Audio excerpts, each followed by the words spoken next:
1984, 6-year-old Mark's birthday took a dark turn when his father, in a sudden bout of madness, forced him and his older brother to flee their home. His father believed malevolent forces from another dimension were after them.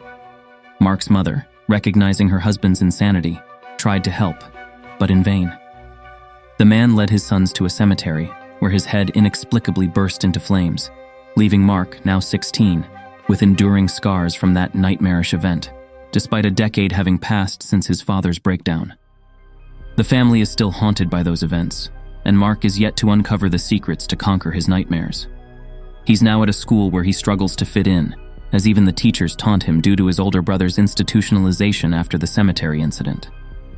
Despite the past shadows, Mark tries not to dwell on them today.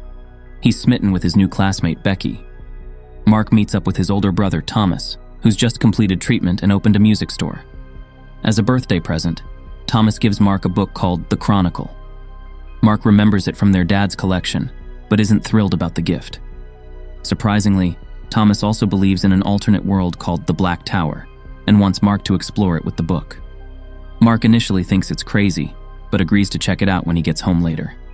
As Mark peruses the Chronicle, he learns that his forebears were fixated on the Black Tower. The book brims with horned beings, and even a legendary giant griffin. In a sudden fright, Mark unintentionally gets transported to the Black Tower's realm, where a horned beast starts pursuing him, eventually ensnaring him. Astonishingly, when all hope seems gone, Mark miraculously makes it back home. He's still struggling to fully comprehend the nightmarish ordeal. Mark flirts with Becky at school. Then he sees his therapist, Dr. Peters, and recalls a night in the cemetery a decade ago.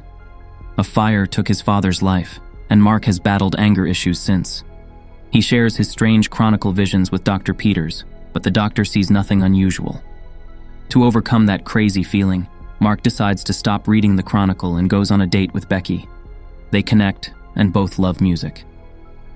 After a great date, Mark goes home to celebrate his birthday with his brother Thomas and their mother Petra.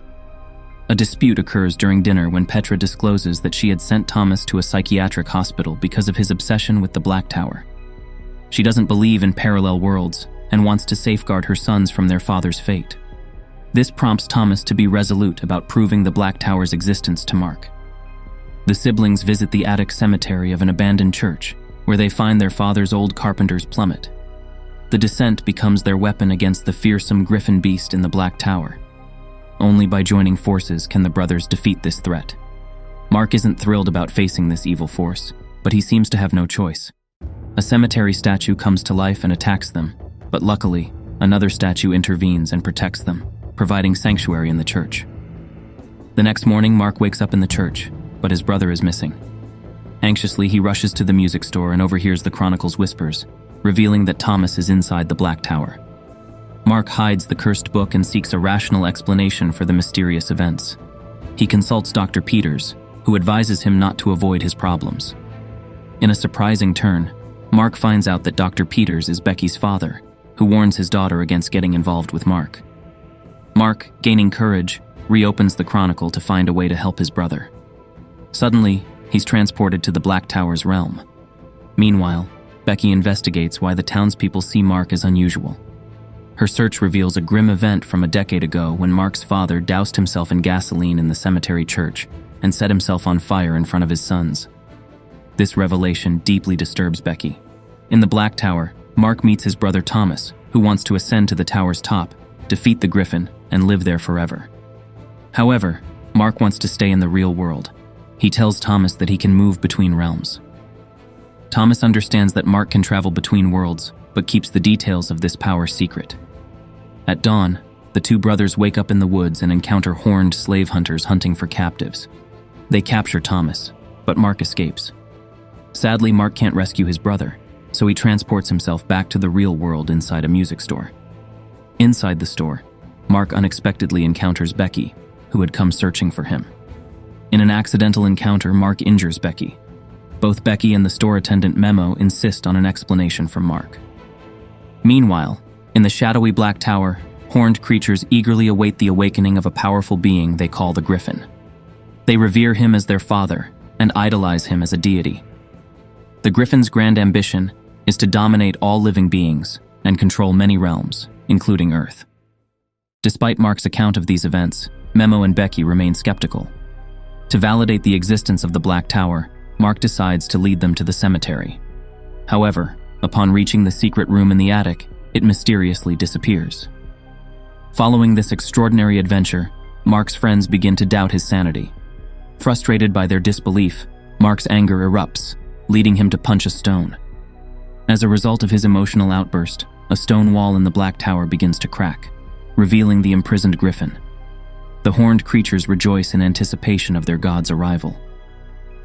Later that evening, Mark regains his composure and decides to find his brother. Knowing he can't do it alone, he asks for Memo's help. Together, they sneak into the basement of an abandoned church and find a portal using clues from the Chronicle. This portal takes them to the Black Tower's realm, with Memo starting to believe Mark's claims. However, the portal unexpectedly closes, leaving the boys unable to return. Mark attempts to teach Memo how to use the Chronicle to return, but instead, Mark finds himself back home. His mother, upon seeing the Chronicle, locks him in his room, fearing he'll follow in his father's footsteps. In his frustration, Mark shouts, causing the wall in the Black Tower to shatter even further, setting the griffin free. The next morning, Mark is released by his mother and hurries to the portal to rescue Memo. Memo isn't in the same place anymore. Mark gets protective gear, leaves the Chronicle with Becky, apologizes for his past actions, and shares a passionate kiss with her. Becky still has doubts about the Black Tower, but promises to be at the church at the agreed time to open the portal and return Mark and Memo to the real world. In the world of the Black Tower, Mark increases the volume of the music to attract Memo. For now, only the horned monsters hear the sounds and begin to hunt Mark. Mark escapes from the horned creatures and encounters a more human-looking individual. This stranger protects Mark, causing the pursuers to leave empty-handed. Mark's savior turns out to be Memo, who looks quite different with a thick beard. In this world, a single Earth day is equivalent to 3 weeks, giving Memo ample time to adjust. Memo has discovered that regular people live in the Black Tower world, where the horned creatures hunt and enslave them. These monsters torment their enslaved victims, including Thomas. However, the boys lack a concrete plan and weapons to rescue him at the moment. Suddenly, Mark and Memo spot the horned creatures and start to run. Their escape is blocked by a vast chasm. Relying on instinct, Mark grabs Memo and jumps into the abyss. During their descent, the boys teleport and land safely in Mark's bedroom in the real world. Meanwhile, Becky attempts to ascertain the truth about the existence of the Black Tower, or if Mark's claims are merely the product of his imagination. In her quest, she uses a method from the Chronicle to revive a withered flower. The book suggests watering the flower will summon a creature, but Becky's initial attempts fail. Her next effort involves opening the church portal, but it also proves unsuccessful. Becky becomes convinced that Mark is going insane. Unbeknownst to Becky, in her absence, the flower miraculously comes to life. This happens because the griffin can't communicate in an understandable language. In the world of the Black Tower, the horned creatures choose a human slave to be the voice for the griffin. The griffin uses its claws to enter the human's mind, making the unfortunate individual transmit the griffin's thoughts and actions. At first, the griffin talks to the horned creature who let Mark escape, stressing Mark's importance. However, Mark and Memo are unaware of this as they plan to save Thomas and return to the Black Tower. Before setting out, Mark meets Becky and asks for the Chronicle back. Regrettably, she thinks Mark is delusional and has already handed the book to her father. Becky also believes it's best for her and Mark to go their separate ways, leading to another outburst of Mark's anger. At the same time, a mysterious, poker-faced man approaches Dr. Peters, looking for a mosquito. It becomes clear that Dr. Peters has his own secrets. After this encounter, the doctor talks to Petra, Mark's mother, and claims her son is mentally unstable. Despite her heavy heart, Petra decides to have her son admitted to a psychiatric facility, following Thomas's wishes. Mark, however, resists and evades the orderlies, heading to the church. As the orderlies prepare to give Mark a sedative, a mysterious figure in a brightly colored hood intervenes, fiercely attacking them. The boys seize the chance to escape through the portal. An unidentified figure steps out of the church, pulling down the hood to reveal Mark's face to Petra. She's taken aback, suspecting her son's involvement in the recent attack on the orderlies. In the Black Tower, the real Mark finds himself trapped, unable to return to the normal world, determined to complete his mission of rescuing Thomas. Becky, however, hears about the incident and withdraws to her room, overwhelmed with sadness and disappointment. She lies on the floor, immersing herself in music when a large spider suddenly crawls into her mouth. This creepy crawler is the same creature that emerged from the dried flower in the chronicle when it encountered water. With bravery, Becky removes the critter with tweezers and neutralizes it with salt. Later, she discovers the chronicle in her father's desk, reigniting her belief in the Black Tower's existence. Meanwhile, Dr. Peters, Becky's father, discreetly burns the clothes he wore when impersonating Mark during the attack on the orderlies. It's clear he can change his appearance and has hostile intentions towards Mark. An otherworldly being with an alien-like face arrives at the Black Tower. The horned creatures welcome it as one of their kind. The newcomer sends mosquito scouts to inform the Griffin, raising doubts about Mark's return to his world, unbeknownst to Mark and Memo. They're in a hidden cabin near a scenic lake, planning to await the horned creatures' arrival, track them down, and rescue Thomas. Becky takes it upon herself to approach Petra, conveying Mark's innocence and the possibility that someone framed him. She recounts the tale to a police officer who shows up at the scene. Becky discovers a troubling fact that all of Mark and Thomas's ancestors vanished within the same church. The portal is indeed real, but to activate it, they must retrieve the chronicle, which Becky's pals inadvertently took to a local gathering in the Black Tower world. A mosquito scout lands on Memo and Mark, overhearing their plans before flying to share the information with the Manette. The Manette decrypts the mosquito's findings and relays everything to the Griffin. In the real world, the poker-faced man visits Dr. Peters again, being part of the Griffin's mosquito-serving group. Peters sees the Griffin as his master and takes pride in his role in ruining Mark's life. Now Peters is determined to ensure that his curious daughter, Becky, doesn't interfere with their plans. However, Becky isn't at home, so Peters searches through the dust in her room, gaining insight into her thoughts and plans. He resolves to find Becky at the party, briefly revealing his true form as a Manette due to his anger. He's also a member of the same race. Becky, Petra, and the police officer come to the party. Becky discovers that the chronicle got wet, likely birthing a creature from the second flower. It injures a girl severely. Becky tries to find and stop the creature, but Peters arrives and hypnotizes his daughter. The creature grows and goes on a rampage, attacking everyone, including the police officer. Petra manages to disable the menacing creature with a pistol, and it unexpectedly turns into a bear. In the dark Black Tower, Mark realizes he can teleport when intense emotions overpower him, not only fear, but also love. His training is interrupted by vivid visions, all featuring his father, who still blames Mark for a tragedy a decade ago.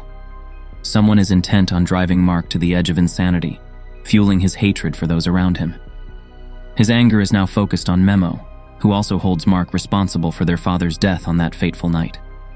Their father had wanted to burn his research on the Griffin in the church, ensuring the enigmatic Black Tower remained hidden.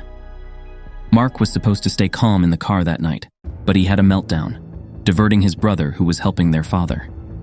When the police came, their father had to eliminate all the evidence, including himself. Fueled by Memo's accusations, Mark loses it and erupts, causing a disastrous incident. The Griffin wall shatters, exposing a shocking truth. Mark realizes he attacked a Manette posing as Memo, not the real Memo. Mark and his friends confront the imposter, who admits to having a dark power to read minds and shapeshift to control people. He sent the Griffin to Mark, who must embrace hatred to unlock its full potential. As the Griffin nears invincibility, Mark and friends escape to the real world, encountering a police officer who reveals he witnessed Petra's husband's tragic death in the church graveyard a decade ago. The cop states the man didn't incinerate. He just vanished like a magic trick. The case closed with an unusual twist. The prosecutor was the Manette himself. This affirms the presence of magic in the Dark Tower world. Our friends head out to confront the horned creatures and find Thomas working in a mine. As night falls, the creatures become less active. Memo distracts them, allowing Mark to approach his trapped brother. But when Mark steps through, a gate slams behind him. Initially, he's not concerned because he can teleport with his brother from anywhere. However, the mine's sticky mud hinders Mark's magic. The Griffin set this trap to capture Mark, steal his teleportation powers, and infiltrate Earth for its dark scheme. Mark, however, perseveres. With a carpenter's plumb bob, he breaks the stone barrier and saves his brother. While the mud temporarily weakens Mark's powers, preventing him from teleporting for a few hours, the group regathers and transports an injured Memo towards the portal in a carriage. The Griffin is displeased when it learns what happened and takes off after Mark. A heated showdown occurs near the portal between Thomas and Mark. Mark refuses to fight or hurt anyone, but Thomas taunts him as a coward, sparking a fierce brawl between the brothers for the plumb bob. During their struggle, Thomas lands a decisive blow on Mark, just as the Griffin swoops down. At Becky's, a hypnotic session occurs, and her dad orders her to stay in her room. However, with clever maneuvers, the cop and Petra sneak in. They whisk Becky away and head to the church to activate the portal together. Meanwhile, the Griffin seizes control of Thomas, attempting to manipulate Mark into embracing hatred and sparking a battle. However, Mark's thoughts turn to his father, Becky, and the joyful moments in life. He realizes that hatred cannot be conquered with more hatred. Mark knows he must enrage the Griffin himself. It's their only chance to defeat it. Mark drops the carpenter's plumb bob, heads for the portal, and Petra activates it. Becky enters the Dark Tower's realm. Mark seizes the chance, swiftly attacking the Griffin, freeing his brother and friends. Becky, Mark, and Memo quickly take the injured Thomas back to reality. Petra promptly seals the portal, leaving the angry Griffin on the other side.